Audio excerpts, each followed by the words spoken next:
having like a little bit of an energy shift now from the letting go and letting God. And then we're going to move into Max's speech, which is what I told my daughter, ain't nothing to it but to do it. You got to do this. You can't avoid just speaking in front of others. And that's what Max, not necessarily just about speaking, is going to talk to us about. Ain't nothing to it but to do it. This phrase passed down from his brother has guided him through military service, fatherhood, career transitions, and even his current journey into health and coaching. Today, he's going to tell us how those words became more than advice. They became a filter for action, discipline, and momentum. Please help me welcome Matt.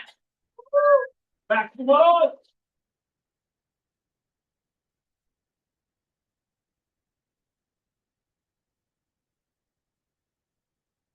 When I was in high school, I was given a piece of advice that now I use as a guideline to live by.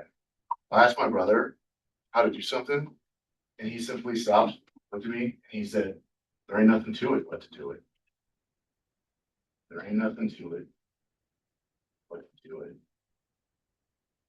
And this part is impromptu because for the theme of the meeting, he embodies that statement right there that he gave me because he went through AA 15 years ago. Well, he's still in AA. He went through sobriety 15 years ago, so he just celebrated 15 years.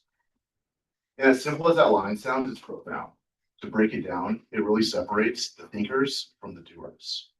So what I didn't realize in that moment, but I realize now, he handed me the keys to shift from being someone who wondered how into someone who would forever learn how. So say it with me as we go through this journey today. There ain't nothing to it but to do it. As time went on, I learned to flex that ain't nothing to it but to do it muscle. Joined the military, deploying overseas, being a single father with full custody in my early 20s. Each one of those moments really required for me to lean on that phrase. When I realized I didn't want to stay in the military, I had 2 years to decide what I wanted to do. College looked like it was going to be the best option, and being in the Air Force, luckily, they would pay for it. So I signed up for college courses, full-time job, rotating shifts, raising a 5-year-old, mentoring new recruits. It was a heavy load, but there ain't nothing to it but to Do it. During that time, I met my amazing wife, who's been the backbone of holding the team together since day one. But leaving the military for us was not the end of the grind. It was just a new chapter. So we picked up, we moved here to Colorado, and we all started over. New job, long commutes, COVID shutdowns, more classes, and plenty of sleepless nights. So what did I do? I enrolled in a master's degree program because there ain't nothing to it but to halfway through that master's program, a management job opened up. It was something that I was looking forward to. It was something that I yearned for. I applied for it.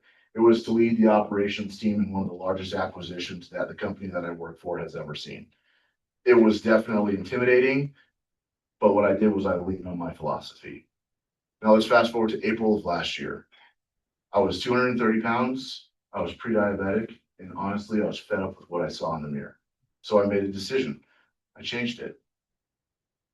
Cold turkey, I made a lifestyle change. I started dieting. I started going back to the gym, and the effects were felt immediately, not just physically, but mentally. I wasn't just no longer out of breath trying to tie my shoes in the morning.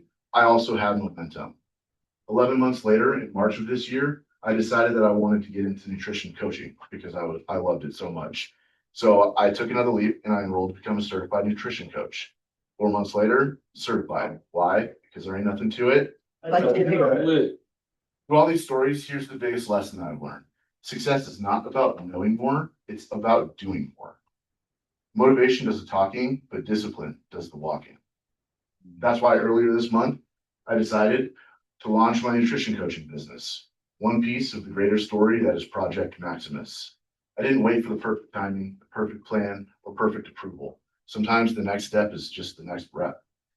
Even my tattoos are a part of this philosophy. To me, they're not decoration, they're checkpoints. Every symbol that I have on my body is a story. It's a reminder of an identity I chose at a time and a place. When I look at them, I don't just see ink, I see proof. I see proof that the only way forward is action.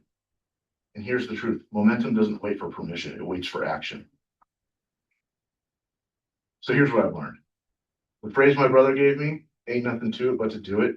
It wasn't just advice. It's a cipher. It's a key you can hold in your hand that unlocks progress no matter where you stand. Every time I've faced a wall, it hasn't been knowledge that's broken me through it. It's been action. One rep, one step, one choice at a time. So to reiterate something that I wrote in one of my own ciphers, momentum doesn't wait for permission. It waits for action. That's your charge.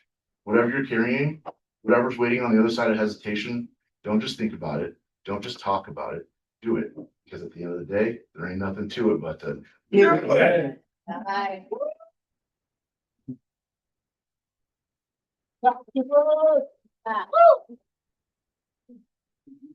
I love that. We have, because we really need the spectrum of letting go, like the first two speeches were letting go, let God,